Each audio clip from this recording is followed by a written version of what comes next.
À l'Aramée aussi, le test Covid fait désormais partie des rituels. Une centaine de patients sont actuellement hospitalisés dans cette clinique psychiatrique d'Uccle, ni plus ni moins depuis le début de la crise. On fait des tests Covid pour toute personne qui se fait admettre dans l'institution. Ça, c'est une chose. Alors, les personnes symptomatiques, donc les patients symptomatiques dans les unités de soins, mais également le personnel aussi, qui a eu des contacts à haut risque, ou bien tout simplement le personnel qui présente des symptômes également.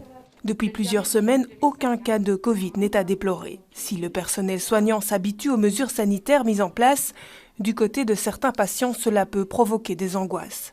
Un constat de la première vague qui a sensiblement changé en cette deuxième vague. Maintenant, on est plus sur une symptomatologie plus dépressive, anxieuse aussi bien sûr, mais plus dépressive, qui pour moi est peut-être en lien avec deux choses. D'une part, le fait qu'effectivement les mesures sont quand même un petit peu plus floues, ou un petit peu plus strictes en tout cas, et qu'on est dans quelque chose où il y a moins de perspectives, ou en tout cas les choses sont plus difficiles pour les gens à se projeter, que c'est plus difficile de savoir un petit peu de quoi est fait demain. Une deuxième vague qui n'a en tout cas pas amené plus de patients, mais notre directrice médicale, qui dirige aussi l'unité de psychiatrie réservée aux mamans avec bébé, est confrontée à de nouvelles difficultés. Par rapport aux problématiques maman-bébé, moi je me retrouve surtout dans une difficulté d'organiser les entrées à l'hôpital.